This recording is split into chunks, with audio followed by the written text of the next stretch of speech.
What's going to happen next? Our scheduled event on the calendar is a elephant in the closet discussion about ethics. We started talking about this before lunch about how the gray area gets a little confusing. So we're going to delve into that a little bit. But and we've got Kevin Sparkman, who is Russell's business partner and brother, and he'll give himself a longer introduction in a few moments.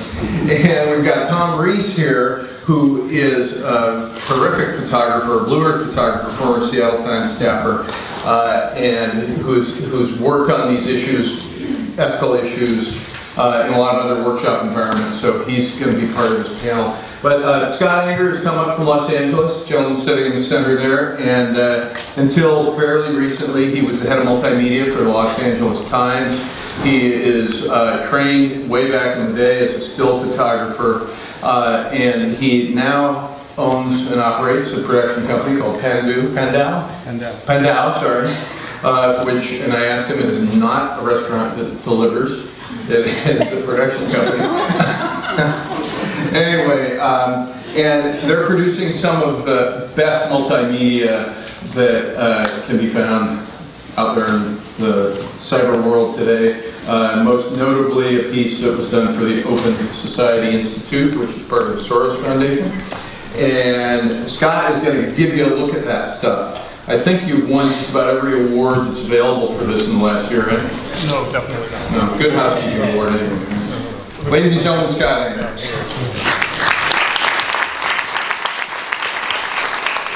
Thank you, guys. I'm really honored to be here and be able to present today. What I'm going to show you is a film, one of three films that my colleague Bob Sacha and I produced for the Open Society Foundation.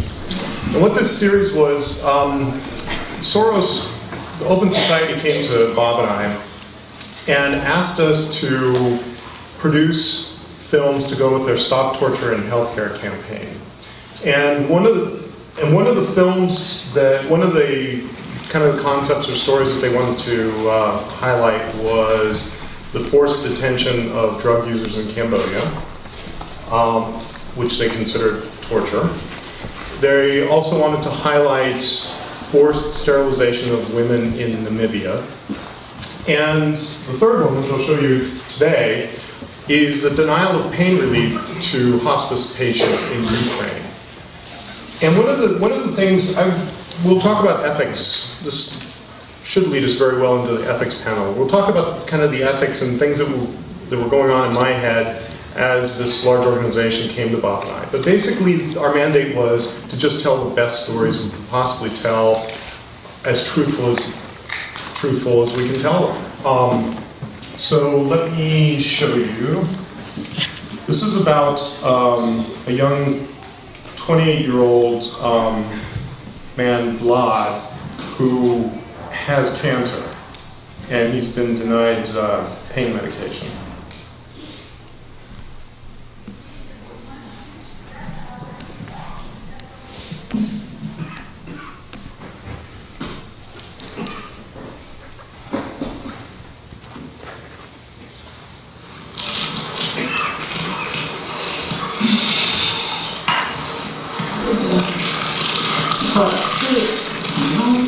Потому что когда ты стонешь, у меня вообще все с рук валится, и не смогу сделать ничего. Понимаешь, моя рука трусится, и я не могу ничего делать. Если ты стонешь, или если ты меня торопишь, я не могу это делать быстро.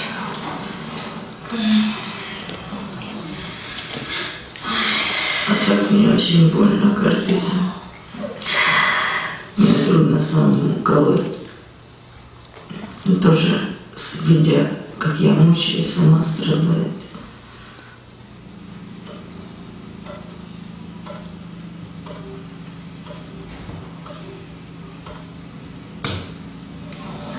Это мама Вадика Жуковского.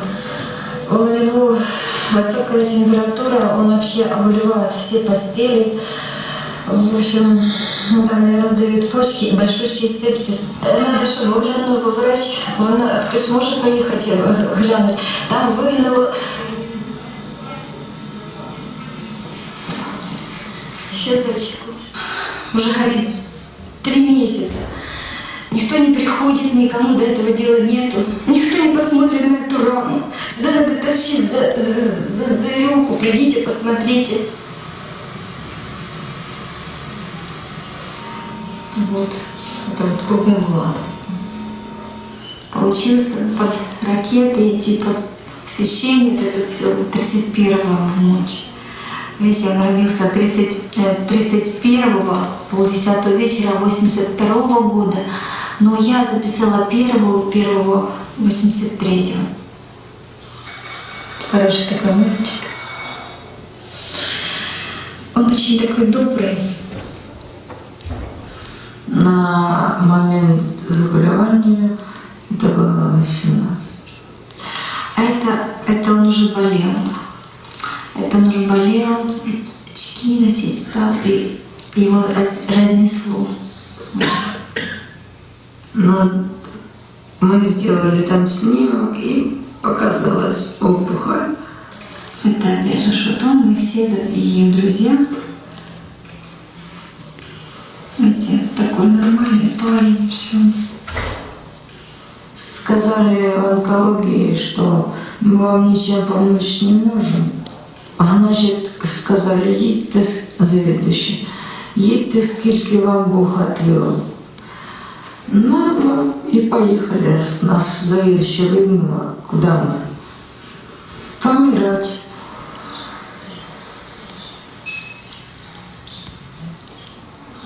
Меня зовут Шляга Ирина. Я работаю в областном центре диагностики новообразований.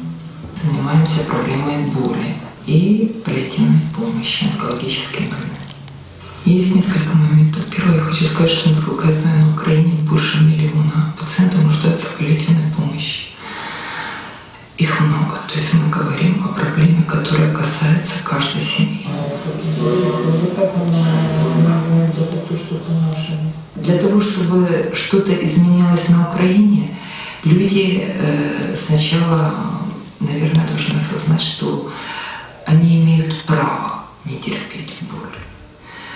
И государство должно взять на себя какие-то обязательства перед своими гражданами.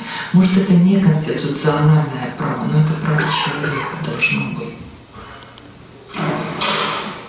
То, что бытует, это еще одна законодательная проблема, огромные сложности в списывании медикаментов.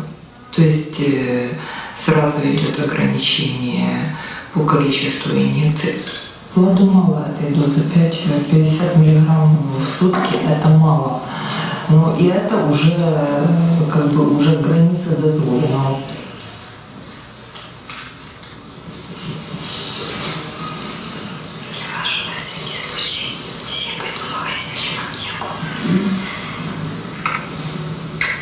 Зайчиком.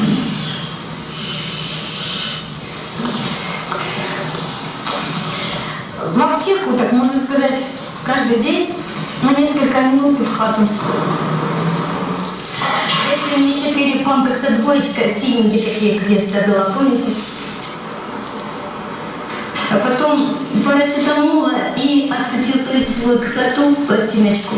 У нас не сил не сбивает температуру. Я не знаю, по 2 пакетика вот смешиваю. Это очень большая дозировка. Не сбила. Как? Парацетамол, аспирин. Вот это аспирин как-то называют. Парацетамол, там аспирин и парацетамол вместе. Вы просто по отдельности не принимали, то может парацетамол взять. И со скидочками, знаете, да? Угу. Так вот, не знаю, выбирайте. Если что, тут копейки не хватает, или не так, или так.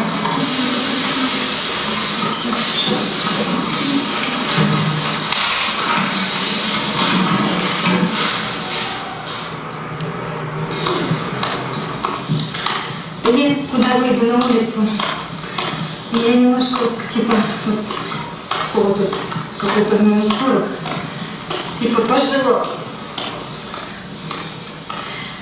Выйду в аптеку, в магазин выскочу, у меня какое-то мгновение, просто забываюсь от того, что там. Алло, Владик. Привет. Владик. Слушай, я хотел к тебе в гости заехать. Возможно так? С Владом я познакомился где-то 2,5 года назад. Познакомил нас общие знакомые. Как ее правильно положить? Сішка, як сішка тебе переверне, то я буде перев'язана. Мне просто больно. В такой помощи особо не нуждался, он все делал сам, все манипуляции, передвижения, гулял, бегал. Постоянная проблема у него, еще с начала нашего знакомства у него основная была проблема, это с обезболиванием. Так, ну,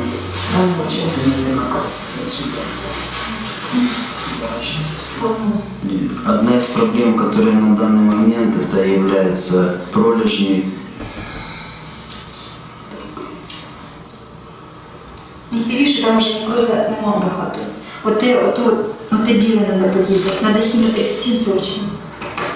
У мамы же помимо совсем этим и душевная боль, и физическая, и все вместе, и забота о сыне, и понимание все-таки, что сын умирает и находится в таком состоянии, я думаю, это гораздо сложнее. Я просто иногда я чувствую бессилие, что я просто не могу помочь. Мне одно время снились сны, эти раковые опухоли. Фух ты, реально супер. А снится же. А? Что снится? Снится. Снится, когда больно кошмары. Вот и Богу молюсь. Он постоянно говорит, что у него болит. Если были проблемы. Сейчас просто у меня Владик, он не один больной, у меня периодически бывают больные с такой же проблемой, как у Владика. Перш за все, не із-за помощи, как-то мы его полюбили, он такой же. Я тоже тут каждый день как-то, если не приедет, то позвонит. Я тут прибежал, схватил и гулял. Куда ты хочешь? Я это захочу, я не буду. Тост надо сказать. Давай. За нашу... За рыбалку. Да. Качество класса не испортилось, да? По вкусу. Лево снимай. О, все. А по кругу мы гуляем. Ладно, настроение нормально? Да. Мне кажется, сегодня у тебя за последние 2 месяца лучше. Влад, ты выдал, конечно. На самом деле, встретился, Да. встретился со состоянием своим, с мамой. Я терпел боль без конца, без конца. А так именно отличный день, спасибо.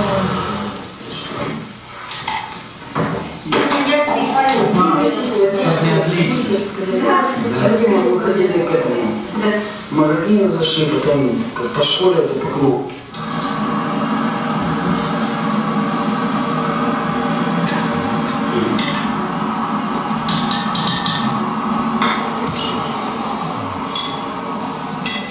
Договор съедается борщ, получается укол. Маркуша, иди сюда, иди. Иди сюда. Иди. Ну да, иди. Иди сюда, иди на мальчик, иди. Ну иди. Не надо ему вздумай себе готовим. Ложку себе. Все, убрала с этой тарелки весь борщ. Весь борщ, молодец. Теперь ты ручка кладем. Давайте, да, колем. До последнего времени вообще программ обучения контролю боли не было. Ни тема боли пациент на дому, ни последние 10 часов жизни. Если бы появились пероральная форма морфина, пациенты на дому получили бы избавление от боли и огромную степень свободы на оставшийся промежуток жизни. Что эта жизнь всего лишь пар песчаника, за которую не стоит столь переживать, потому что это пар, это наш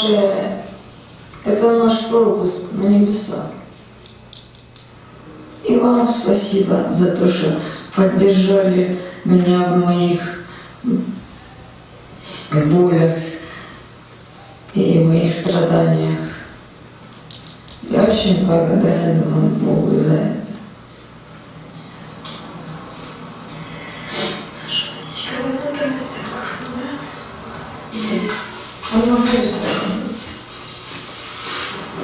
Да, носки вам. Это носки. Все. Вот так вот. Все. Давай. Я думаю, что Влад умрет с болью. К сожалению, история Влада — это пример того, как не должно быть ни с кем. Так никто не должен умирать.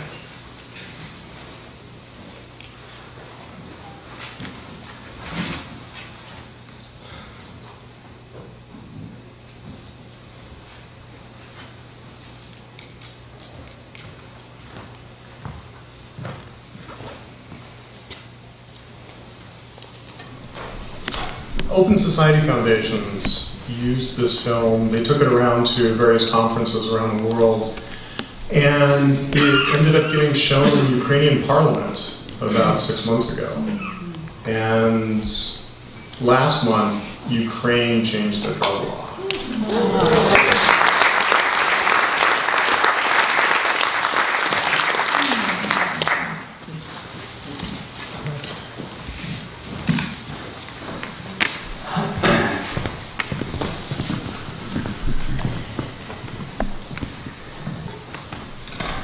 I want to redo the schedule. I don't want to follow that. I changed my mind.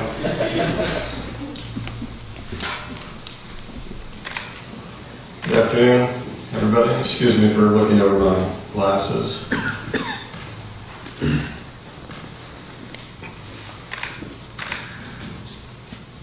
My name is Kevin Sparkman, and I'm the other half of the Fusionspark team. Some people say the better half, but I'll let you guys be the judge of that. And I was asked to moderate this discussion about ethics and the work that we do. So a little bit about myself real quick. I have a degree in journalism from Temple University in Philadelphia. I'm actually based on the East Coast outside of Philadelphia. And prior to setting up the business with Russell about 12 years ago, worked primarily in the marketing communications area, largely primarily in nonprofits and in healthcare. But done kind of the full gamut of various aspects of communications, particularly in my career prior to Fusionspark, and then parts of it in Fusionspark, very much hands-on with photography and video and a lot of that stuff. It is kind of interesting, sometimes when I deal with clients, depending on the age of the person who is maybe a director of communications, it's interesting to see how things are evolving, and people who are, say, my age, still to run into a lot of people who are very uncomfortable with being photographers or videographers and really taking on this stuff on their own. And so much of that's evolving through programs like at the University of Washington. Currently, as a company, we're working with a lot of nonprofits to kind of help them reimagine and reinvent their web strategies. And that's kind of, Russ and I do a lot of the same things, but it's kind of soup to nuts type of work. Whoops. What am I doing here? There we go. I'm also new at Prezi. And some of that has involved, field work on our projects, doing audio, and making people incredibly uncomfortable by putting the microphone too close to their mouths. And probably the only other thing you need to know about me right now is that I like corn, I like cats, and I like sharing. So, just watching the video, I thought, it all just comes back to cats, doesn't it? I mean, I'm convinced that cats are just aliens from another planet that are sent here to keep an eye on us. Your video kind of confirmed that. So I'm going to touch upon a couple of projects that we've done during the past 10 years, which were very much collaborative projects between us and nonprofit or government organizations, and projects that we conceived of our own. Went out, got the financial partners together, and pretty much soup and nuts, starting with a blank sheet of paper, created the whole project. So. Yes, in our panel, one of whom, I left Dan Green on here because we thought he was going to be able to stay around, but I don't need to introduce these guys again. So one of the projects was Gift of a Lifetime. It's the actual web address is organtransplants.org. This is actually now, I guess, 6 or 7 years old. But this comes out of my background. I was involved with the organ transplant field for about 10 years. In communications, and when I left that field, I said to the people I worked with, we're going to come back and kind of do something to focus on this issue, and we did. And we got the financial partners, the sponsors together. One was an organization called Donate Life. At the time, it was called the Coalition of Donations, Donate Life America. If anybody was paying attention to the news this past week and Facebook's big announcement about trying to push organ donation, that was the organization that they were working with. But this is a photo documentary production.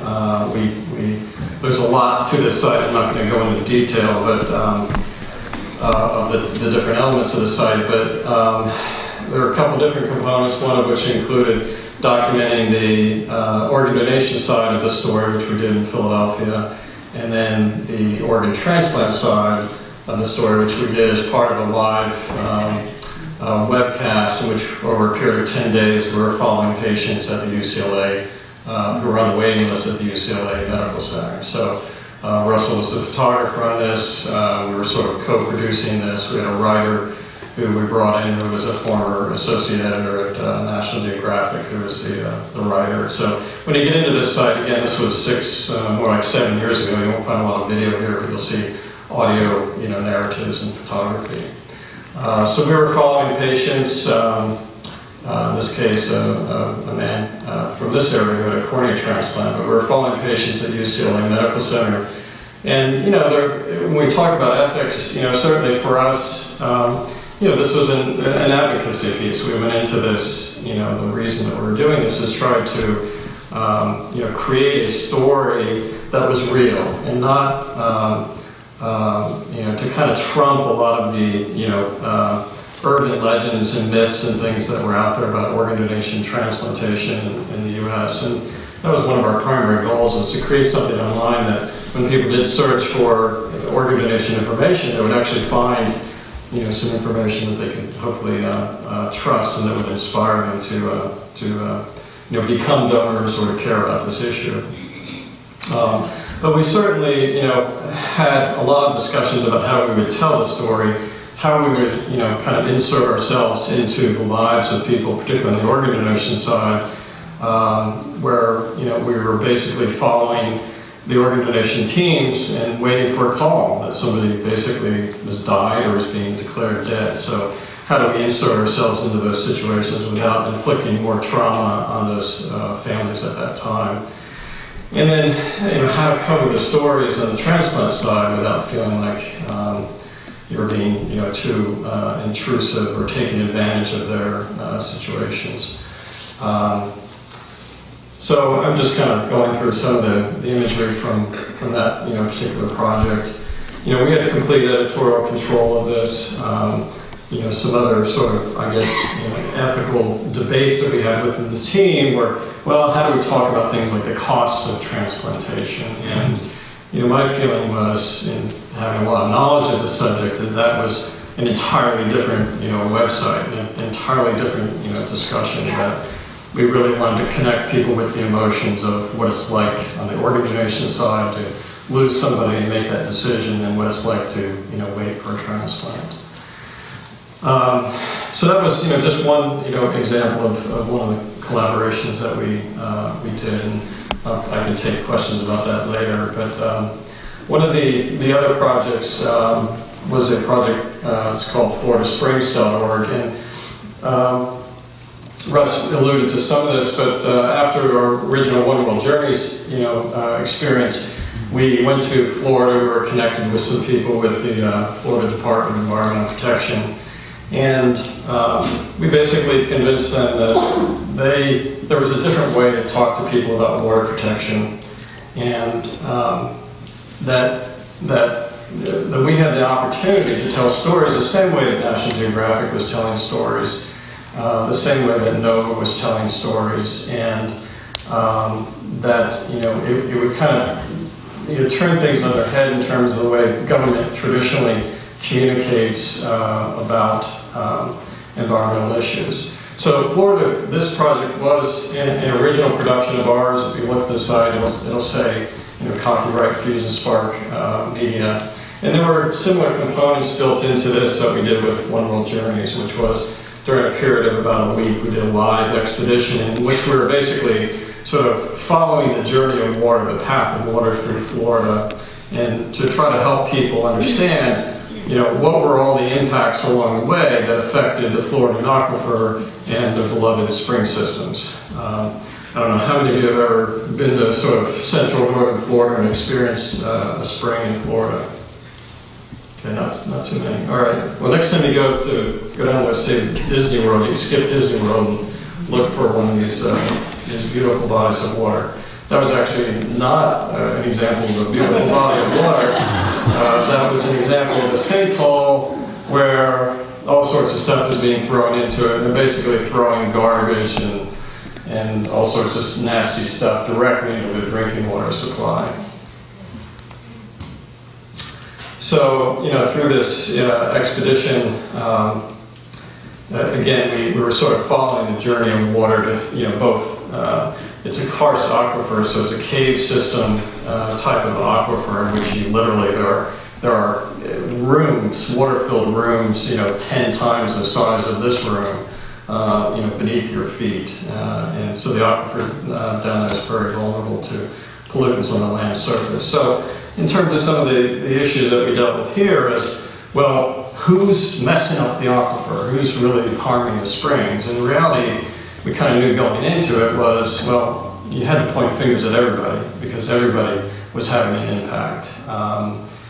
And that wasn't our funding partner was the DEP, but they weren't saying to us, well, this is exactly what you have to do.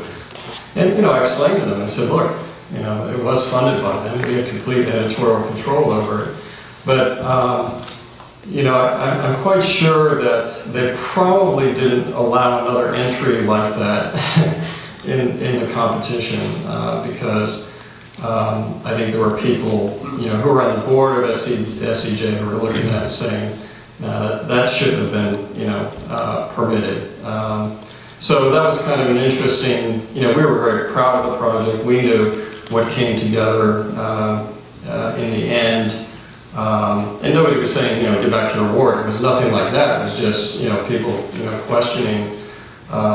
In SCJ, for those of you who are involved or have been involved, particularly then when we entered this, it was largely, very serious environmental, writers for, newspapers and science writers for newspapers. Largely people who are writing about, environmental agencies like Florida DEP and other agencies around the country. An interesting, thing related to that was a paper in Florida, probably about 3 or 4 years after we did this project. They did their own multimedia production on springs and aquifer protection, and it was remarkably similar to this. So it was sort of validation for us that we were on the right track with the storytelling. So I just wanted to share some of that with you as kind of an opening to help you understand where we're coming from into our discussion, a very deep discussion today about this big topic of ethics. It's sort of like, let's talk about climate change. Let's talk about ethics. So you've already met Scott. I'd like to introduce Tom Reese, who you heard a little bit about, but a few words here. So Tom's an independent photographer, editor, and artist. I wanted to talk to you a little bit about your art, but we didn't really get a chance. So he was a photographer for 2 decades at the Seattle Times, won numerous honors and awards, too many to recount here. And he's going to share some experience related to his current independent projects, one of which is on the Duwamish River, which is it's on display. That project's on display now, or yeah, it's on display now at the Burke Museum of Natural History. So he's going to talk a little bit about his work, and we're going to jump into the serious, heavy-duty ethics discussion.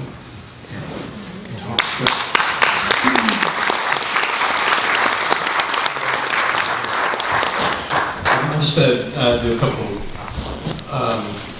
show a couple of quick pictures that kind of gives you the range of what photojournalists do, because I think that's trying to figure out what I hand off to this discussion. I think the biggest thing is that I can offer my confusion because I'm one of so many people who spent most of their career and are now in journalism, working to a set of guidelines, ethical codes that were fairly clear. I mean, even though when I was at the Seattle Times, there's an extensive document about thou shalt not, and the intent is to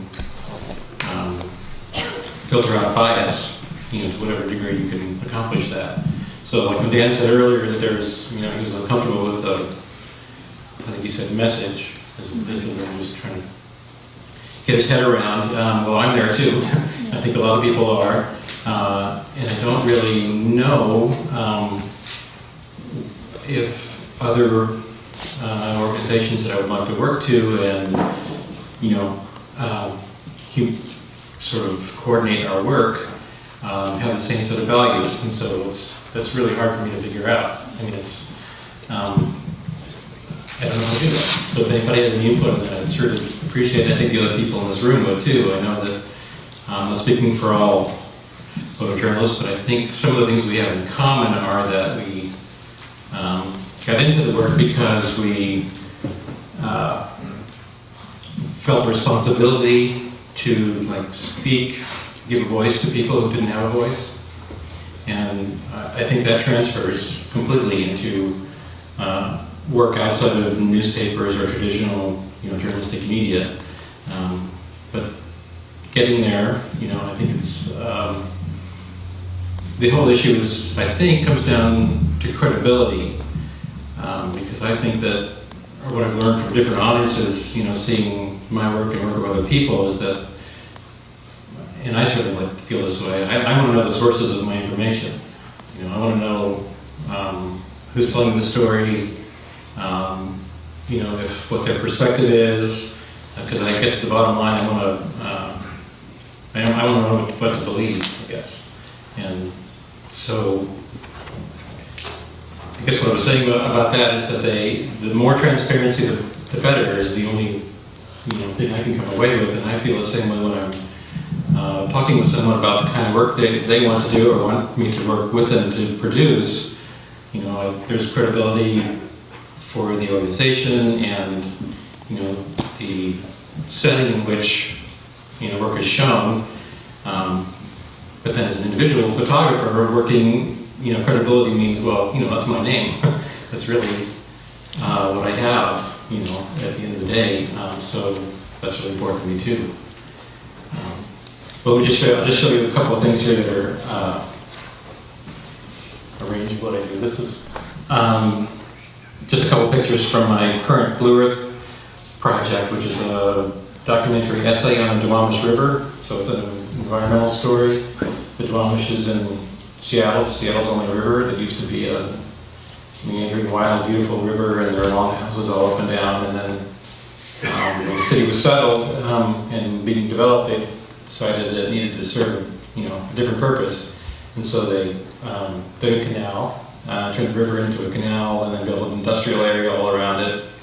And today it's a Superfund site. So there'll be cleanup work going on. A lot of people have already started doing the work. But as bad as it is, it's also, what's fascinating is it also has incredible amount of wildlife and signs of life, which kind of gives people hope. And there are also lots and lots of people doing individual projects from either organized by lots of nonprofit groups or, there are also coordination with the city of Seattle and King County and sort of a whole amalgam of individuals who are working collectively on a project, so that was fascinating to me about it. This was very different. This is an 8-year-long story, off and on. We did a series about, when I was at the paper, 3 families who have family members who were diagnosed with early onset Alzheimer's. And so we followed 3 families all the way to the end. This is Betsy. And that's about a week before she died.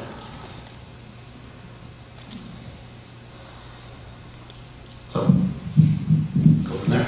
Well, I'll start out with a couple of questions, and we want this to be as we won't get participate. So, in the era of the, we the media, she the media, he the media, sort of like a Dr. Seuss thing, and corporations or people in the media, who's the keeper of the truth? Is truth in storytelling, still the domain of traditional media? And, or can organizations or companies or independents tell stories just as effectively or more effectively and perhaps more ethically than media? You have a question? There were several questions in there, so you can pick out any part of it that you like. Well, I don't know. It's I think you have to think of yourself as a consumer as well as a producer of content, and use that as a basis on which to feel one way or another about what you're looking at. And I think, when it comes to photographs, there used to be this is editorial work, this is advertising, this is a different realm of photography, and as many people have said now, it's sort of all blending, and it's in those little spaces inside that I think all the discussion is, and all the I don't know. I guess that's where all the ideas come to rest, because the answers are individual. I've asked other people that I've worked with, and I've said, and other photographers who say, you got to take the Duwamish work, and I say, well, where should I look for sponsors, and what should I consider? And they say, well, get over yourself. It's not like that anymore. It's you're silly to worry about those things, but talk to other people, and which is what I need a little bit more. And I think, well, it's my credibility too. I have to figure out for myself. Maybe it means I have to go talk to 10 different people and find the one that matches my work and my ideals. Or I don't know what that process would be like with someone that I didn't know thoroughly. What their expectations were either. So. Well, I think it's because of the economic convulsions that have happened in the storytelling media. I think it's the ethics and truthfulness has moved from or I don't want to say that. I want to say it's moved from the few to the many. So it's no longer the purview of a newspaper or a magazine or a publication.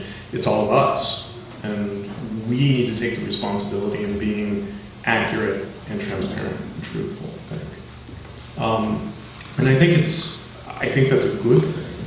But what it does is it puts the responsibility back on all of us as storytellers. That, like Tom and like many of you in this room, I came from a background of still photography where, setting up a photograph was absolutely forbidden. And I can say I never set up a photograph. And I've never asked anyone in my films to do anything either. And so those are the ethics and the way I work. And so every client, and anytime I'm approached by someone, whether it's the Open Society Foundation's Frontline or even Starbucks, every decision I make to work with somebody, I apply my ethics and standards against what I'm being asked to do and how the material will be used. Okay. Well, so if you're not working for a major media organization, are we involved in journalism? Can we call it that? I mean, is the concept or the term corporate journalism, is that just lipstick on a pig, or what are we talking about there? Well, as you alluded to before, I mean, you're trying to talk about truth, so define truth. I guess what I've heard more often that I relate to is that people say, well, your goal is not the truth, because how well do you know someone else that you spend all your time with anyway? Is that possible? So maybe the best goal to set is for accuracy, and fairness. And I think that's the place that most people come from with their work.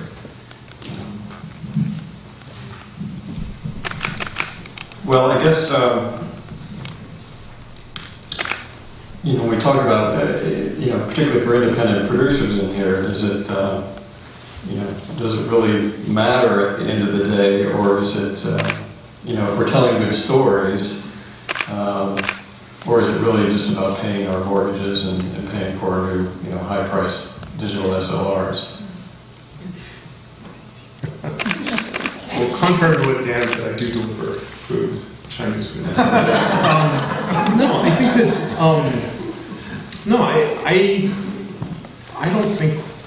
I don't know any colleagues that compromise on those ethics and standards just to pay the bills.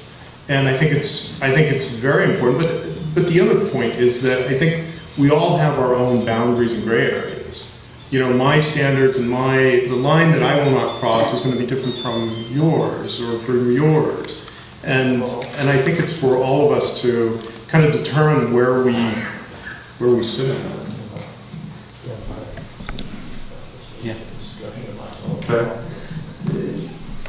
Any questions from the audience? Yes, sir. Yeah, just trying to wrap up. Maybe a month ago or so, who was the fellow who had ties with Seattle that went over to Southeast Asia and came back with basically some juice interviews? Mike Davis? Yeah, Mike Davis. I mean, that was a big media piece of news. I mean, there we have ethics. Coming up one side of the head, decided to go fast and loose. So I think, at least there are standards out there that maybe the old guard journalism is still upholding to. But I guess my real question is, you mentioned corporations a moment ago, is sticking with our standards and involving corporations and clients into sharing those standards and creating a bond with those standards. And I know that's asking for the miracle of client, but I think that's where we got to go. Well, I agree with you. I think that most organizations are beginning to realize, and especially corporations are beginning to realize that they cannot just put out BS. It isn't just about self-promotion anymore. And I think that when a corporation or an organization tells an untruthful story, someone's going to call them on it. Because there are a lot of tools available to all of us to fact check. And so we have to assume that every single story that we tell is going to be fact-checked. Like, for example, the story of Laud. To Open Society's credit, they actually, in the contract, said I could not recreate anything. This had to be an absolutely truthful story because it had to stand up to scrutiny. It had to stand up to the firestorm of criticism that they were anticipating receiving over this film and the entire project. And so I think the companies are coming around. I think the corporations are coming around. It isn't just PR anymore. Let's see. Yes, ma'am, right there. I'm interested in, I guess, the ethics of ethical concerns or your relationship to the people's stories that you're telling. How do you manage that, and what are things that are important to you in that relationship? Could you say that a little louder? Oh, I'm interested in the relationship of the photojournalist to the people whose stories they're telling, and what are the ethical concerns that you are considering when you're telling those stories in your relationship to the people whose stories are coming out?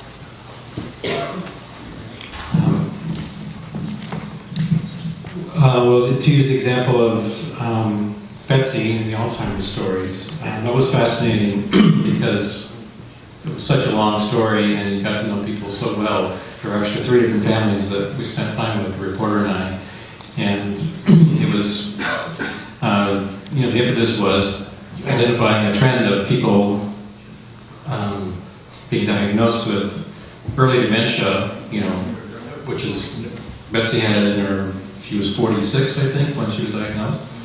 And it was all downhill from there for her. So the reporter had initially gone to a meeting that was a support group for families of people who were afflicted that way and talked to people and asked if anyone would participate in, the story. I think there were 12 or 15 families, and 3 said yes. So we went with that. And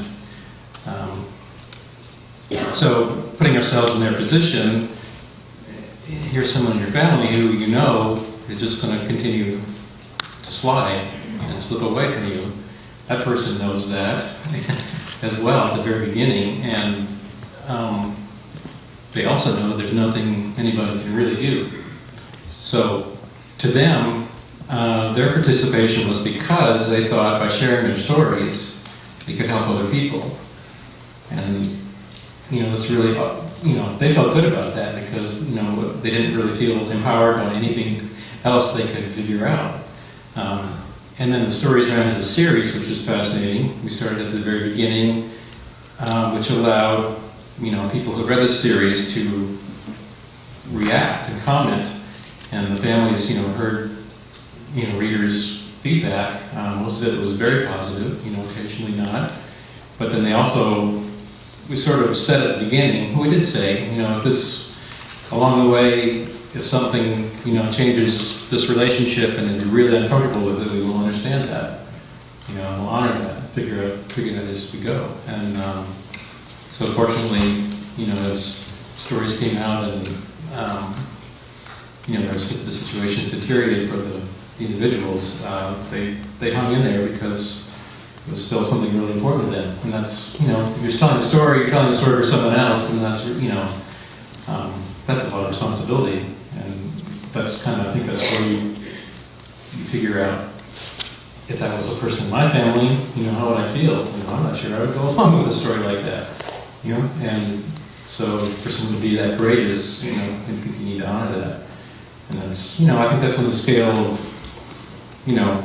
stories that aren't quite that dramatic, but it is still a matter of being aware of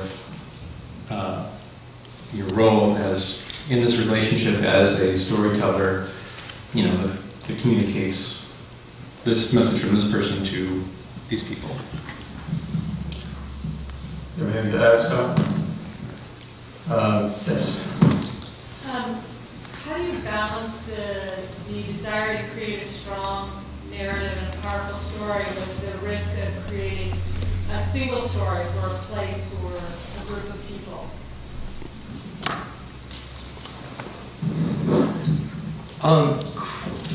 I'm not quite sure I understand. Creating a single story for a place? It's Yeah, sort of the idea of maybe exasperating where our stereotypes are ready for a place or a group of people or a type of... yeah, well, that's always a danger, especially when you go into an unfamiliar place. And so, you know, obviously we just have to take,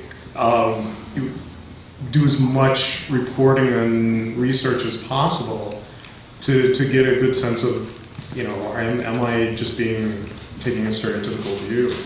But it's really hard. It's like, you know, with Vlad, I constantly worried whether I was being too narrow, if Bob and I were being too narrow in our storytelling, but we also understood that it had to be a very character-driven piece. So we decided to keep it very narrow. Does that answer your question? One last question right here. Yeah, I'm a writer, and I find that as I've gotten into a topic, I've been an activist, and I've had a point of view. And yet as I've delved into the topic, I see the complexity of it.